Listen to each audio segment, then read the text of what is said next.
Hello examiner family, നമ്മുടെ circles അല്ലെങ്കിൽ വൃത്തങ്ങൾ എന്ന് പറയുന്ന സെക്കൻഡ് ചാപ്റ്ററിലെ ഇമ്പോർട്ടന്റ് ക്വസ്റ്റ്യൻസ് പറഞ്ഞു തരാൻ വേണ്ടിയിട്ടാണ് മിസ് വന്നിട്ടുള്ളത്.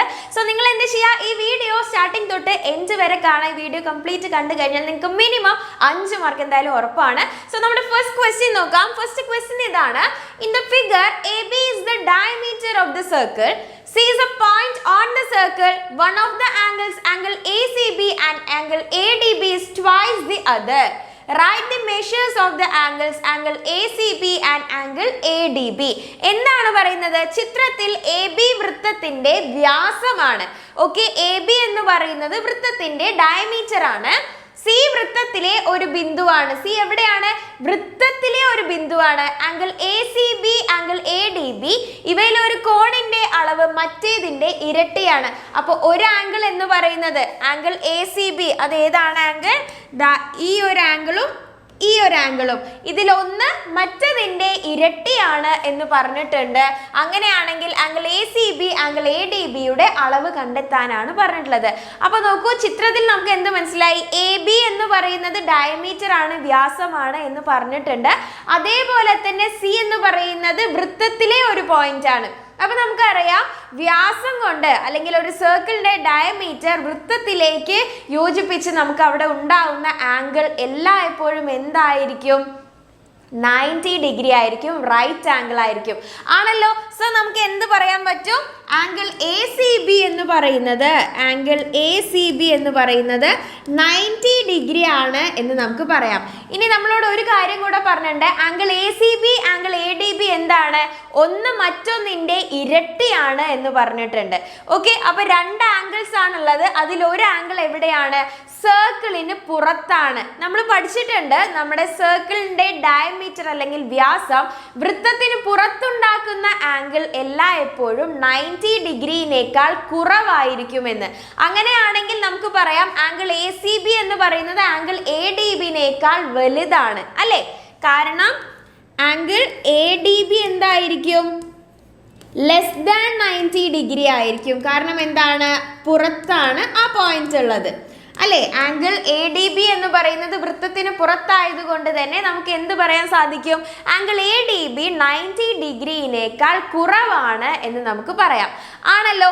സോ ഒന്ന് മറ്റൊന്നിനേക്കാൾ ഇരട്ടിയാണ് എന്ന് പറഞ്ഞു. ആംഗിൾ ACB ആയിരിക്കും അപ്പോൾ എന്തെന്ന് പറയുന്നത്? ആംഗിൾ ADBയുടെ ഇരട്ടി എന്ന് പറയുന്നത്. സോ നമുക്ക് എങ്ങനെ എഴുതാം? നമുക്ക് എഴുതാൻ പറ്റും angle ACB is equal to twice of angle ADB. Angle ADBയുടെ 2 ഇരട്ടിയാണ് എന്തെന്ന് പറയുന്നത്? ആംഗിൾ ACB എന്ന് പറയുന്നത്. സോ ആംഗിൾ ACB എത്രയാണ്? നമുക്കറിയാം, എത്രയായിരുന്നു? 90 ഡിഗ്രി ആണ്. So 2 into angle ADB. അതിൽ നിന്നും നമുക്ക് ഈസി ആയിട്ട് ആംഗിൾ ADB കണ്ടെത്തിക്കൂടെ? എങ്ങനെയാണ്? 90/2. 90 divided by 2 is equal to angle ADB. അതായത് this is equal to 45 degree. So angle ADB എത്രയാണ് വരിക? 45 ഡിഗ്രി ആണ് എന്ന് നമുക്ക് കിട്ടി, ആണല്ലോ. So angle ADB is equal to 45 degree എന്ന് നമുക്ക് കിട്ടി. അപ്പോൾ ഒന്ന് മറ്റൊന്നിൻ്റെ ഇരട്ടിയാണെന്ന് പറഞ്ഞു. അപ്പോൾ ആംഗിൾ ACB എന്ന് പറയുന്നത് 90 ഡിഗ്രിയും ആംഗിൾ ADB എന്ന് പറയുന്നത് 45 ഡിഗ്രിയുമാണ് എന്ന് നമുക്ക് കിട്ടി. ക്ലിയർ? റെഡി ആണല്ലോ. അപ്പോൾ ദാ ഇനി ഒരു ക്വസ്റ്റ്യൻ നോക്കൂ. In the figure angle C is equal to 110 degree. Find the measure of angle A. ചിത്രത്തിൽ ആംഗിൾ C എന്ന് പറയുന്നത് 110 ഡിഗ്രിയാണ്. അങ്ങനെയാണെങ്കിൽ ആംഗിൾ Aയുടെ അളവ് കണ്ടെത്തുക എന്നാണ് പറഞ്ഞിട്ടുള്ളത്. സോ നമുക്ക് ചിത്രം നോക്കിക്കഴിഞ്ഞാൽ തന്നെ മനസ്സിലാവും എന്ത്? ABCD എന്ന് പറയുന്നത് ഒരു സൈക്ലിക് ക്വാഡ്രിലാറ്ററൽ ആണ്, അല്ലെ? ചക്രീയ ചതുർഭുജമാണ്. എന്താണ് ഒരു ചക്രീയ ചതുർഭുജത്തിന്റെ പ്രത്യേകതകൾ? ആ ചതുർഭുജത്തിന്റെ ക്വാഡ്രിലാറ്ററിന്റെ 4 മൂലകളും എവിടെയായിരിക്കും? സർക്കിളിന്മേലായിരിക്കും, അല്ലെ? വൃത്തത്തിന്മേൽ ടച്ച് ചെയ്യുന്ന രീതിയിലായിരിക്കും, അല്ലേ? അപ്പൊ നമുക്ക് എന്ത് പറയാം? ഈ ചിത്രം നോക്കിയാൽ നമുക്ക് മനസ്സിലാവും A എന്ന് പറയുന്ന പോയിന്റും BCD എന്ന് പറയുന്ന 4 പോയിന്റ്സും എവിടെയാണ്? സർക്കിളിന്മേലാണ്. സോ നമുക്ക് എഴുതാം ABCD ഈസ് സൈക്ലിക്, അല്ലെങ്കിൽ ABCD എന്ന് പറയുന്നത് ചക്രീയമാണ് എന്ന് നമുക്ക് എഴുതാൻ പറ്റും, അല്ലെ? ഇനി അങ്ങനെ ഒരു ചക്രീയ ചതുർഭുജത്തിന് നമ്മൾ മറ്റൊരു പ്രോപ്പർട്ടി കൂടെ പഠിച്ചിട്ടുണ്ട്. എന്താ? എതിർകോണുകൾ അനുപൂരകമായിരിക്കും, സപ്ലിമെന്ററി ആയിരിക്കും അല്ലേ? അങ്ങനെയാണെങ്കിൽ ഇവിടെ angle A plus angle C എന്ന് പറയുന്നത് 180 ഡിഗ്രി ആയിരിക്കും. കാരണം ആംഗിൾ എയും ആംഗിൾ സിയും എന്താണ്? ഓപ്പോസിറ്റ് ആംഗിൾസ് ആണ്. Cyclic quadrilateral opposite angle supplementary ആയിരിക്കും അല്ലേ? സോ ആംഗിൾ എ നമുക്ക് കണ്ടെത്തണം. ആംഗിൾ സി നമുക്ക് ഓൾറെഡി തന്നിട്ടുണ്ട് 110 ഡിഗ്രി. സബ്സ്റ്റിറ്റ്യൂട്ട് ചെയ്താൽ പോരെ? അപ്പൊ നമുക്ക് എന്ത് ചെയ്യാം? ആംഗിൾ എ നമുക്ക് അറിയില്ല, പക്ഷെ ആംഗിൾ സി 110 ഡിഗ്രി ആണ്. This is equal to 180 degree. So angle A is equal to 180 minus 110 degree. So എത്രയാണ് വരിക? 70 ഡിഗ്രി എന്ന് കിട്ടും. 180 മൈനസ് 110 70 ഡിഗ്രി എന്ന് കിട്ടും. ഓക്കെ, അപ്പൊ നമുക്ക് എന്ത് മനസ്സിലായി? ആംഗിൾ എ എന്ന് പറയുന്നത് 70 ഡിഗ്രി ആണ് എന്ന് ക്ലിയർ ആയി. Okay, ready? അങ്ങനെയാണെങ്കിൽ നിങ്ങൾ ഇനി എന്ത് ചെയ്യുക?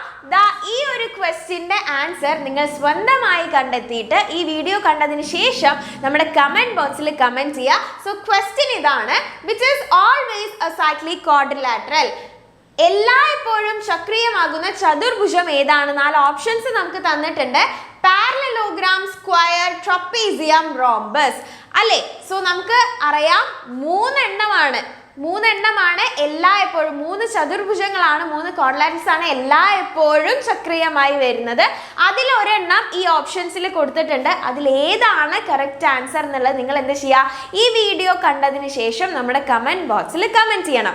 ഓക്കെ, അപ്പോൾ ഇതുപോലെ നിങ്ങൾക്ക് SSLCയിലെ എല്ലാ ചാപ്റ്റേഴ്സും നല്ല അടിപൊളിയായിട്ട് പഠിക്കണം എന്നുണ്ട്. അതേപോലെ തന്നെ എക്സാം ആവുമ്പോഴത്തേക്കും മുൻ വർഷത്തെ എല്ലാ PYQs എല്ലാം സെറ്റാക്കി നല്ല അടിപൊളിയായിട്ട് SSLCയിൽ ഫുൾ മാർക്ക് ഫുൾ A+ വാങ്ങണം എന്നുണ്ടെങ്കിൽ നിങ്ങൾക്ക് എന്ത് ചെയ്യാം? നമ്മുടെ എക്സാം വിന്നറിന്റെ ലക്ഷ്യ ബാച്ചിൽ ജോയിൻ ചെയ്ത് നമ്മുടെ കൂടെ, അതായത് എക്സാം വിന്നർ ഫാമിലിയുടെ കൂടെ നിങ്ങൾക്ക് നല്ല അടിപൊളിയായിട്ട് പഠിക്കാം. സോ ഇതുവരെ ലക്ഷ്യ ബാച്ചിൽ ജോയിൻ ചെയ്യാത്ത മക്കൾ എല്ലാവരും എന്ത് ചെയ്യുക? ഉടൻ തന്നെ നമ്മുടെ താഴെ കാണുന്ന നമ്പറിൽ കോൺടാക്ട് ചെയ്യുക. എന്നിട്ട് എക്സാം വിന്നറിന്റെ കൂടെ അടിപൊളിയായിട്ട് പഠിക്കാം.